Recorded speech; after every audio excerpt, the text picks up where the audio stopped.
three most terrifying true school lockdown horror stories. Welcome to Lavender City. Did you know that some schools have their own horror stories? And they don't come from haunted classrooms or evil janitors. Lockdowns are designed to keep students safe, but it can be a scary experience for all involved when the worst happens and someone is hurt in one of these horrific lockdown situations. The three scariest school lockdowns in history are about to be revealed. Today we'll talk about all these scary incidents that have taken place at schools around America. Let's start with story 1. It was the middle of third period math. I had just finished a big test. I found out later I had made a bunch of mistakes and ended up getting a D, but that's not really important to the story. I used the hall pass to go use the bathroom. Unfortunately, the school bathrooms were all located at the stairwells, and of course, the bathrooms on the first floor, where I was, were closed for repairs. I had to go up to the second floor, but before I got there, the bell rang. The bell never rang during class before, but as it did, an announcement came over the PA. Students and faculty, we are entering lockdown. This is not a drill. Please, all students and faculty, follow all school procedures. I froze. I could hear sirens approaching. I came out of the stairwell, but already the doors in the hallway were closing, and I could hear them locking. I was alone and out in the open. I could go into the bathroom now, but the doors had no locks on them since my freshman year.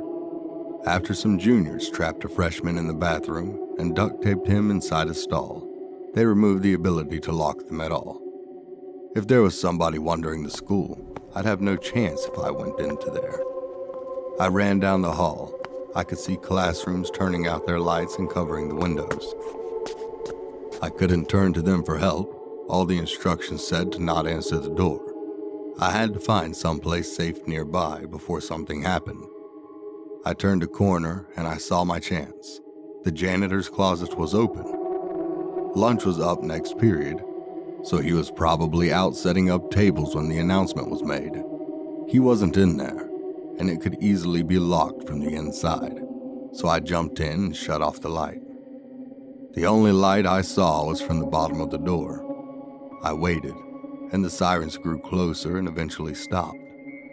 Time passed, and I wasn't sure if I was happy that I couldn't hear anything going on, or tense, because I had no idea what was happening. Then I heard footsteps, lots of them. They stopped in the hallway. It must have been police. I could hear radios and other assorted noises. I didn't think it could be some sort of lone gunman or nutcase, so I listened. One guy in particular sounded like the one in charge. Okay, we're in position. Another guy answered. I didn't know what his rank was, but clearly he was not in charge of the first guy. Yes, sir.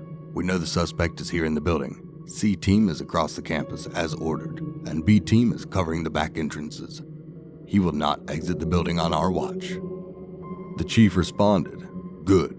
Remember, he could look like anyone. But he must not escape. It's my fault he's here, and it's my duty to deal with him. I couldn't hear much for a while. There was too much movement.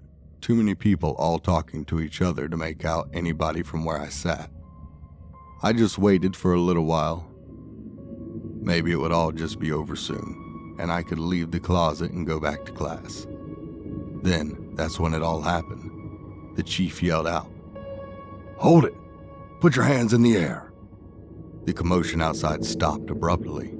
A moment later, clothes rustled loudly as what sounded like a large number of guns were drawn. Lay down on the ground. Leave your hands where we can see them. It stayed quiet, except for a few of the guns cocking. I said down on the ground. Don't you dare try what I think you're going to do. You're not at the institute anymore. I thought I would hear shots go off, back and forth, and eventually somebody saying suspect down. What I didn't expect was the scream. It wasn't a normal scream. It wasn't somebody crying out in terror. It was like a wounded animal mixed with the sound of a bandsaw hitting concrete. I've never heard anything like it before. and I hope I never hear it again. Then, the guns began to fire. The horrible scream happened again, and then other screams, and then the sounds of tearing. I saw the shadows under the door as people moved and fell over, and heard the telltale splatter of gore as it soaked the floor. There was another gunshot, and I nearly yelled out myself when a bullet punched through part of the doorway. It wasn't very big, but I put my eye up against it, and I could see a group of people being attacked by somebody. But something wasn't right about him. He looked too long in places, like he'd been stretched in a taffy machine. He was moving so fast, though, that I couldn't make anything out, except for him grabbing people and throwing them around like they were nothing. There was blood everywhere. More gunshots. The scream happened again and again. I pulled away from the bullet hole and sat back in the closet. Then the scream began to fade. I heard a thud, and then more footsteps. The chief spoke again, but he was breathing heavily, like he had been badly wounded. "Team A, he's down. I repeat, he's down. We need a cleanup. Immediately." I didn't move. I wanted to look again, but as curious as I was, I didn't really want to see, but I heard a lot of commotion for a long time. And then, nothing. I don't know how long it was after that, but then the PA announced the lockdown had ended. I came out of the closet. I tried not to look, but for all the sounds I had heard, there was not as much sign of a fight as I came out of the closet. I tried not to look, but for all the sounds I had heard, there was not as much sign of a fight as I thought there would be. Even the blood I had seen in that brief time through the bullet hole had all been removed. I went back to my class and just told everyone I had hid in a stall in the bathroom. People were impressed with my guts for doing it, but if anybody else had heard that scream, I certainly didn't want to bring it up. As it started, I saw class had been canceled for the rest of the week, but then things started to get weird. The news talked about a student who they refused to name, how he had come to school armed but had been taken into custody after a short firefight.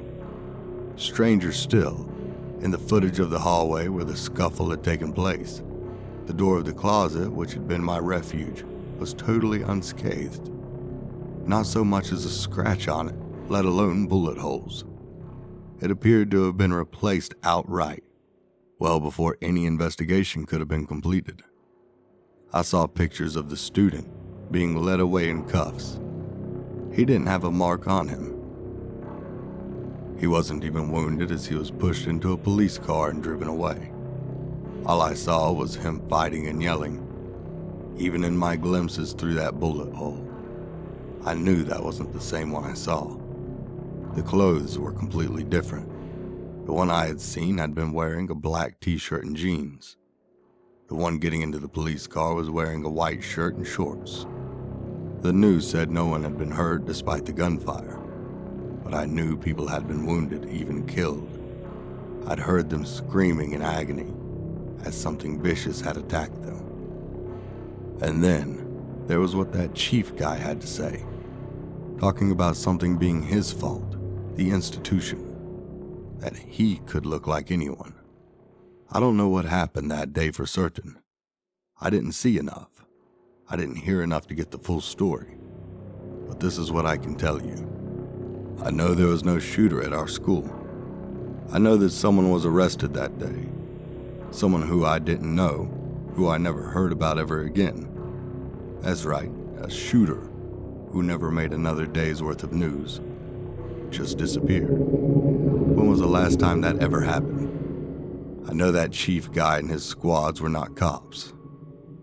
I don't know who they were, but I know cops don't clean up a crime scene like that. And no human being has ever screamed like that. Ever.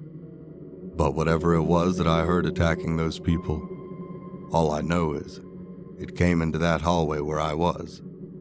I was alone, and if it hadn't been for that janitor's closet, I wouldn't have been safe.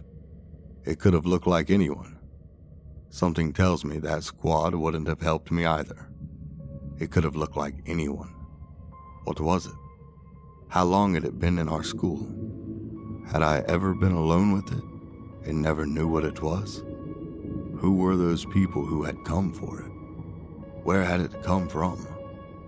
And good God, is it really dead? The second story is even more scary. My school has 2 lunch periods. First, the lunch period is for all 6th graders and some 7th graders. The second lunch period is for the other half of the 7th graders and all 8th graders. The lockdown happened in the beginning of October, the day the lockdown occurred. It was overcast and rainy. During the first lunch period, I heard for loud boom. I personally thought it was thunder, but the entire lunch crowd started screaming. I was thinking those kids were just serious pussies, but the campus security came in and started yelling at people to go into the multi-purpose room, and the kids who were in line buying lunch had to throw out their lunch and come inside. Me and some friends went inside the room alone with a huge group of other kids. Everyone was curious as to what was happening. Our multi-purpose room is huge, and the back wall of the room is made of see-through glass. When me and my friends were rushed inside, the campus security was covering the glass with the curtains, and there were adults at every exit.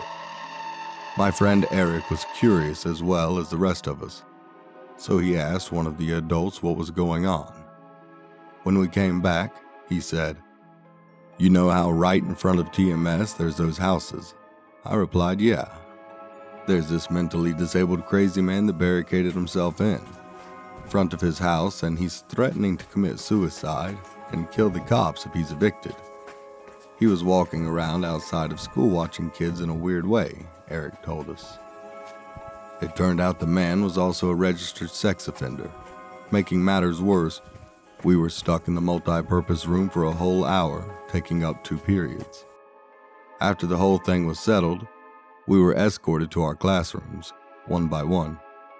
I later found out that the man lives next to my friend Brandy, who told me about the previous Halloween, when she saw the same man in his window, cutting his arm and writing in his own blood, "Don't come here or I'll kill you," on his window. Of course, being Halloween, people, including Brandy, assume it was just for the holiday. But after this horrific incident, we knew this man was mental, and we're glad he never got us. And finally, here is story number 3. This happened a few years ago. I played for my school football team, and we were in the locker room changing after practice. We lived in a suburban area, and we had a multicultural community at our school. The popularity of football was pretty big, and our team drew a large crowd to town whenever we had a game. This doomed morning, we had practice since 6 in the morning. We had an important game coming, with possible college recruiters in the audience. Needless to say, playing this game was really important to all of us.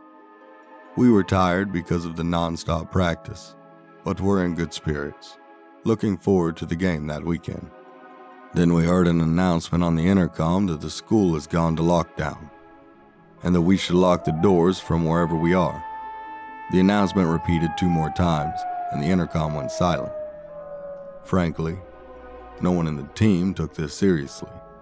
We lived in an area with a lot of gang activity, and lockdown drills were a common occurrence. Nothing came out of these drills except not having to learn, and we were already in the locker room, so no one took the announcement seriously. We were talking and laughing, and amidst all the jokes, we didn't even notice that the entire school had gone silent. We did not even think about closing the door of the room.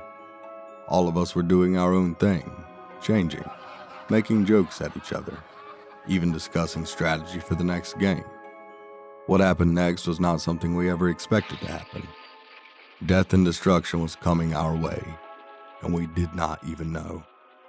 The captain of the football team was nearest to the door, and suddenly, he screamed out loud like he was dying. It was not a surprising scream, it was one of pure terror. We froze in our spots, surprised and shocked. When we turned, the captain was on the ground clutching his belly and screaming. Blood was pouring out of him like a fountain. A large red-haired man was standing near him with a knife in his hand. He was smiling, a cruel smile.